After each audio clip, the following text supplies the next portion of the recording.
Hello everyone. इस video में हम डिस्कस करेंगे स्ट्रक्चर ऑफ द अर्थ के बारे में।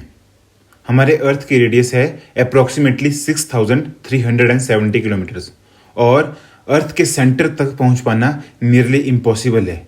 ऐसा इसलिए क्योंकि जैसे जैसे हम अर्थ के सेंटर की तरफ बढ़ते रहते हैं वैसे वैसे टेम्परेचर और प्रेशर भी इंक्रीज होता है और ऐसी कंडीशंस में अर्थ के सेंटर तक पहुंच पाना नियरली इम्पॉसिबल होता है। बट अर्थ के इंटीरियर के बारे में हम डिफरेंट सोर्सेज से इंफॉर्मेशन कलेक्ट करते हैं और इसके इंटीरियर के बारे में जानकारी प्राप्त करते हैं। इन सोर्सेज को हमने दो पार्ट में डिवाइड किया है, एक है डायरेक्ट सोर्सेज और दूसरे हैं इनडायरेक्ट सोर्सेज। तो पहले बात करते हैं हम डायरेक्ट सोर्सेज के बारे में। डायरेक्ट सोर्सेज में आता है आपका surface rocks and many rocks. तो सरफेस रॉक्स और मैनी रॉक्स बहुत बड़ा रोल प्ले करते हैं हमारे अर्थ के आउटर स्ट्रक्चर को समझने में। साउथ अफ्रीका में कुछ गोल्ड माइंस तो 3 से 4 किलोमीटर तक डीप भी है। दूसरे आते हैं इसमें डीप ओशन ड्रिलिंग प्रोजेक्ट्स। इससे भी हमें अर्थ के इंटीरियर को समझने में बहुत हेल्प मिलती है। और तीसरी है जो सबसे मेन है वॉल्केनिक इरप्शंस। जब वॉल्केनो इरप्ट होता है तो उसके अंदर से बहुत ज़्यादा क्वांटिटी में मैग्मा निकलता है और ये मैग्मा अर्थ के इंटीरियर को समझने में बहुत हेल्पफुल होता है। फिर आते हैं इनडायरेक्ट सोर्सेज।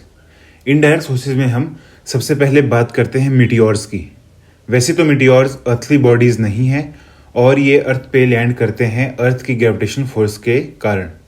बट मीटियोर्स की फॉर्मेशन भी अर्थ की फॉर्मेशन के साथ ही लगभग 4.5 बिलियन ईयर्स एगो हुई थी और इनकी कॉम्पोजिशन अप्रॉक्सीमेटली एक जैसी ही है। तो मीटियोर्स बहुत बड़ा रोल प्ले करते हैं अर्थ के इंटीरियर को समझने में। फिर आते हैं ग्रेविटेशनल फोर्सेस और मैग्नेटिक फील्ड्स, जिससे भी हमारे अर्थ के इंटीरियर को समझने में बहुत हेल्प मिलती है। और थर्ड है जो कि सबसे मेन है अर्थ के इंटीरियर को समझने में, अर्थक्वेक वेव्स। अर्थक्वेक वेव्स के बारे में हम किसी अलग वीडियो में डिस्कस करेंगे। तो गाइज अब हम बात करते हैं अर्थ के स्ट्रक्चर के बारे में। हमारी अर्थ का स्ट्रक्चर मेनली 3 ग्रुप्स में डिवाइडेड है। पहला है क्रस्ट, फिर है मेंटल और फिर आता है कोर। सबसे पहले बात करते हैं हम क्रस्ट की।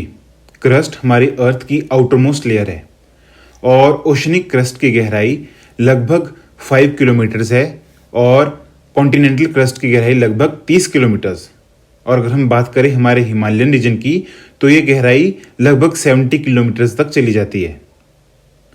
हमारी जो क्रस्ट है वो मेनली हेवियर रॉक से बनी हुई है जिसकी डेंसिटी लगभग 3 ग्राम्स पर सेंटीमीटर क्यूब है।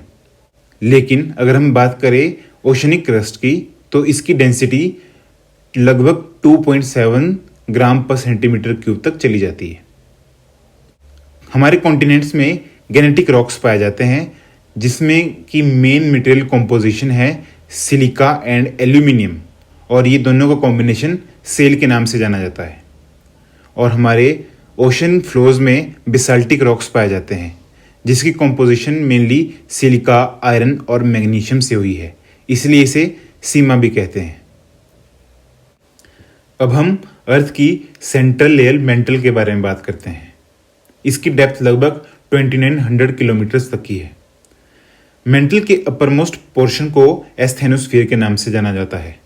एस्थेनो का मतलब होता है वीक और यहाँ पर बहुत ज़्यादा क्वांटिटी में मैग्मा पाया जाता है जो कि हमारे वोल्केनोस से इरप्ट होता है।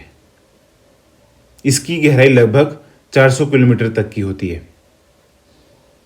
क्रस्ट और upper part of the mental combination lithosphere के नाम से जाना जाता है। इसकी थिकनेस 10 से 200 किलोमीटर तक रेंज करती है। हमारी मेंटल का अपर पोर्शन लिक्विड फॉर्म में और मेंटल का लोअर पोर्शन सॉलिड फॉर्म में मिलता है। एस्थेनोस्फीयर, अपर मेंटल और लोअर मेंटल का कॉम्बिनेशन मीजोस्फीयर कहलाता है। हमारी मेंटल मेनली कंपोज हुई है डेंस रॉक से जो कि रिच सोर्स है ओलिवाइन का। और फाइनली आती है अर्थ की लास्ट लेयर कोर, जो कि अर्थ के बिल्कुल सेंटर तक फैली हुई है और इसकी गहराई लगभग 6300 किलोमीटर तक की है। कोर का डिवीजन भी 2 पार्ट्स में हुआ है, आउटर कोर और inner core. Outer core liquid state में प्रेजेंट है और इनर कोर सॉलिड स्टेट में। मटेरियल्स की डेंसिटी मेंटल और कोर की बाउंड्री पर लगभग 5 ग्राम्स पर सेंटीमीटर क्यूब्स तक की होती है। और अगर हम बात करें अर्थ के बिल्कुल सेंटर में, जो कि 6370 किलोमीटर तक डीप है, वहां पर मटेरियल्स की डेंसिटी लगभग 13 ग्राम्स पर सेंटीमीटर क्यूब्स तक होती है। कोर में मेनली निकल और आयरन पाए जाते हैं, इसलिए इसे नाइफ लेयर के नाम से भी जाना जाता है। So this is all about the structure of the earth. I hope आपको ये वीडियो पसंद आई होगी। अपनी सजेशंस को कमेंट सेशन में मेंशन करना ना भूलें। Thank you very much for watching.